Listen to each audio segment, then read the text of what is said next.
तर जगात होणाऱ्या प्रत्येक 3 मृत्यूपैकी एक मृत्यू हा हृदय आणि रक्तवाहिन्यांच्या आजारामुळे होतो. आणि हे मी नाही सांगत, तर हा जागतिक आरोग्य संघटना WHO चा अहवाल सांगतोय. तर आपलं हृदय निरोगी ठेवण्यासाठी रोजच्या आहारात कोणते पदार्थ असायला हवेत?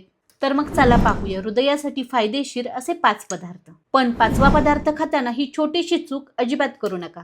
पहिला पदार्थ आहे मसूर डाळ. यात भरपूर फायबर आणि पोटॅशियम असतं, जे रक्तदाब नियंत्रित करायला आणि कोलेस्ट्रॉल कमी करायला मदत करतं. दुसरा पदार्थ आहे पालक. त्यातील नैसर्गिक नायट्रेट्स रक्तवाहिन्या मोकळ्या ठेवायला मदत करतात आणि यामुळे रक्तप्रवाह सुधारतो. तिसरा पदार्थ आहे अक्रोड. यामधील ओमेगा 3 फॅटी ऍसिड शरीरातील खराब कोलेस्ट्रॉल कमी करायला मदत करते. चौथा पदार्थ आहे ओट्स.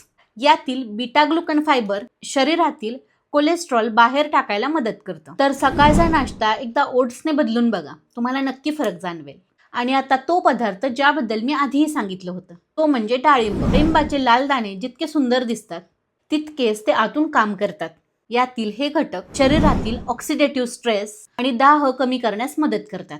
आणि हृदय आणि रक्तवाहिन्यांच्या आरोग्यासाठी डाळिंबाचा संतुलित आहारात समावेश फायदेशीर ठरतो. तर ती चूक कोणती? तर डाळिंबाचा ज्यूस पिण्यापेक्षा शक्यतो ते तसेच खा, कारण त्यामधून आपल्याला फायबर मिळतं आणि त्याचा ज्यूस केल्यामुळे त्यातील बहुतांश फायबर हे कमी होतं. तर आजपासूनच हे 5 पदार्थ तुमच्या जेवणात समाविष्ट नक्की करा.